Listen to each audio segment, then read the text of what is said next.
has always had the Lord always had us, man. All right, one moment.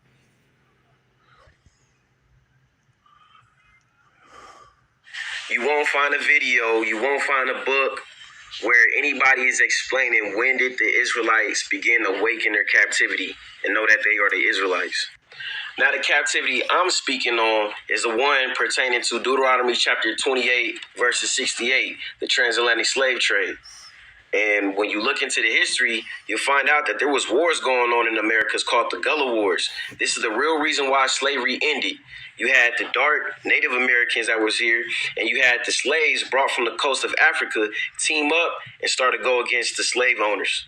They did not assimilate when we began to rise. Then in 1810, when slavery was Israel Hill, which was pretty much a vigorous black, like a Wall Street, that lasted all the way into the 20th century.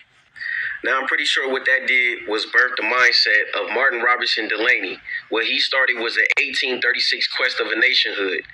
Now, what he was really doing was advocating for a creation of a black Israelite nation, and he wanted the land to be somewhere in East Africa.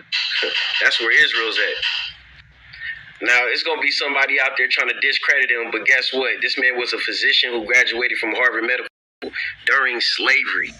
Next, we got William Crowdy, who was born into slavery in 1847. He started the first Hebrew Israelite church. That's what it was called, the Hebrew Israelite Church in the 1800s.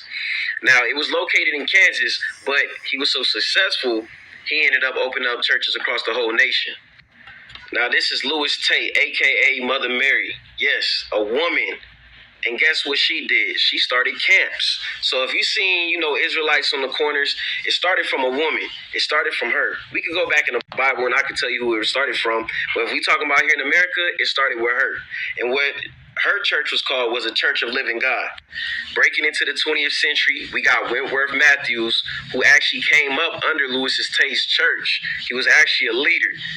He ended up starting the Commandment Keepers, which was a Hebrew congregation. Check out his congregation. And the guy on the top photo, right there on your right, we're going to talk about him next. Now, the other guy that was in that last photo, that's Frank S. Cherry.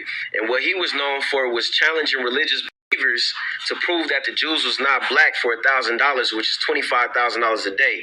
And he offered $10,000 to prove that Christ was not black. And you only could use the Bible. Man, it's crazy. Out of this church, you get the One West leader, Abba Bivens. He started One West, 125th Street, Harlem, New York. The school was known as ISUPK. He was actually a churchgoer of Frank S. Cherry and of Wentworth Matthews. Now, I bet you thought I was going to start with him, huh? Nah, our history is deep. Shalom. All right, so as you can see, all right.